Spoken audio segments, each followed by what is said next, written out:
Oke, melanjutkan bab induksi elektromagnetik ya. Di kesempatan ini saya mau menjelaskan tentang hukum Lenz. Jadi hukum Lenz ini dasar dari terjadinya induksi elektromagnet ya. Jadi begini konsepnya, polaritas gegel induksi yang terjadi akan sedemikian rupa sehingga arus induksinya akan menghasilkan flux induksi yang menentang perubahan flux utama. Jadi di sini konsepnya pertama, flux utamanya mengalami perubahan, bisa membesar, bisa mengecil. Nah, induksi ini muncul untuk menentang perubahan itu, sehingga induksi itu cenderung mempertahankan flux utama awal yang memasuki rangkaian, gitu ya. Jadi contohnya, misalnya soalnya seperti ini. Ada sebuah medan magnet, ada sebuah magnet utaranya di kiri ya, selatannya di kanan. Melaju dengan kecepatan konstan ke arah kiri. Ini panah ini menunjukkan V-nya ke arah kiri. Sehingga tentukan arah flux utama dan flux induksi. Kita lihat flux utamanya dulu ya. Flux utamanya itu flux yang muncul gara-gara si magnet ini. Kita tahu medan magnet itu dari utara ke selatan. Jadi ini kan kutub utara di kiri. Sehingga dari kiri, dari si kutub merah ini dia keluar. Ke utara itu keluar. Gitu ya. Katakanlah awalnya fluxnya segini. Panahnya ya. Jadi ini kondisi awal, fluxnya itu segini besarnya. Oke, atau medan magnetnya awalnya segini. Kondisi akhir, karena ini mendekat, digerakkan mendekat ke kumparan, sehingga flux yang masuk ke kumparan itu membesar, lebih banyak. Nah, jadi segini. B aksen gitu ya. Gara-gara mendekat. Nah, B induksi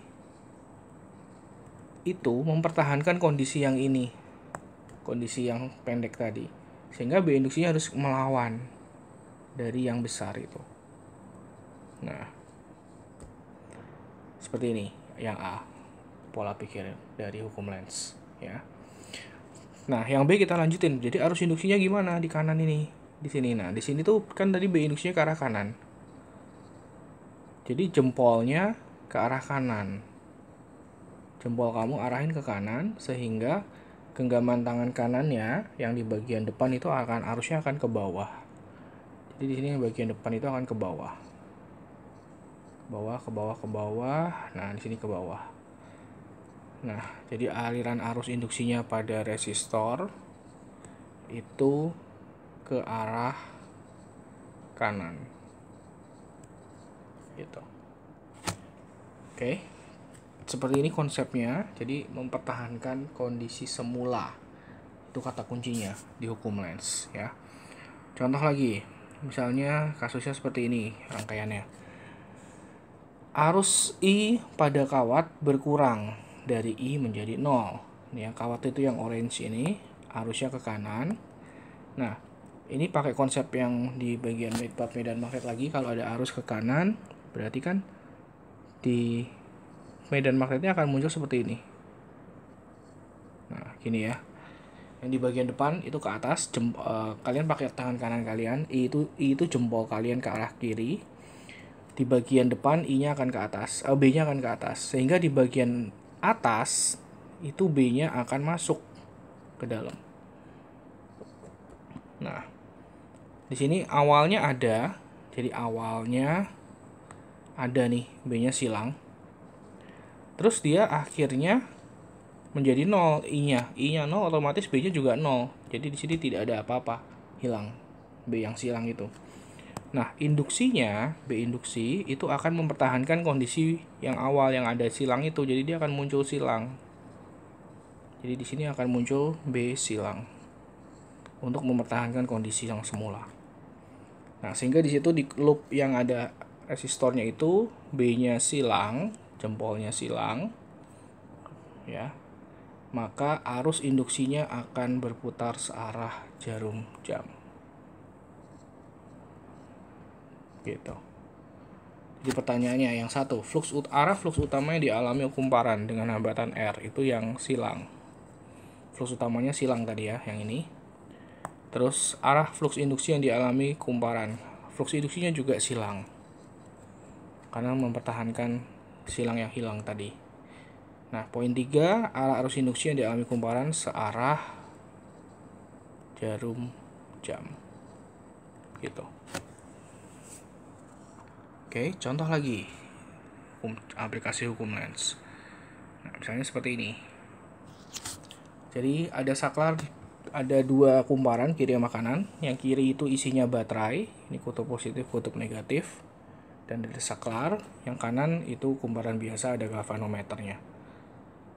Oke, pertanyaan gini, jika saklar dihubungkan, maka flux yang timbul pada kumparan AB ke arah kiri. Fluxnya ke arah mana di kumparan? Oke, kita lihat ya. Ketika ini nyambung saklarnya, berarti arus akan keluar dari sini, kutub positif. Nah, di kumparan ini berarti arusnya akan ke arah atas. Jadi genggaman kalian, 4 jarinya ke arah atas, sehingga kalian menggenggaman tangan kanan ya. 4 jari yang bagian depan akan ke arah atas, sehingga jempolnya ke arah kiri. Jadi B yang muncul pada ini ke arah kiri. Betul ya. Oke. Nah, berarti yang poin 2, flux induksi yang timbul pada kumparan berarah ke kanan. Nah, kalian harus lihatnya gini. Kan tadinya kan awalnya itu kan saklarnya tidak nyambung. Berarti kosong. B-nya kosong. Terus tiba-tiba setelah saklarnya nyambung, di kondisi akhir, B-nya akan muncul ke arah kiri. Nah, induksinya itu mempertahankan kondisi yang kosong ini, yang nggak ada. Jadi induksinya juga akan muncul, dia akan melawan yang ke arah kiri itu dengan dia menjadi arah kanan. Gitu. Nah, ini induksinya akan ke arah kanan, yang di kumparan CD. B induksi. Gitu. Jadi kalau B induksi ke arah kanan, pakai tangan kanan, genggaman tangan kanannya, jempolnya ke arah kanan, maka di kumparan ini I-nya akan ke arah bawah. I-nya akan ke arah bawah. Sehingga di sini akan begini, nah ini akan begini. Nah, alirannya seperti itu. Sehingga jarum galvanometer, ini ke arah kanan berarti benar ya, poin B ya. Jarum galvanometer itu cara kerjanya, dia akan menyimpang jarumnya ke arah arus yang masuk. Ini kan arusnya masuk dari kiri ya. Arusnya masuk dari kiri, maka galvanometernya nanti akan menyimpang ke arah kiri. Jadi ini jawabannya 1, 2, 3. 1, 2, 3 ini. Menyimpang ke arah kiri baru dia gara-gara arusnya masuk dari kiri. Oke, kira-kira seperti itu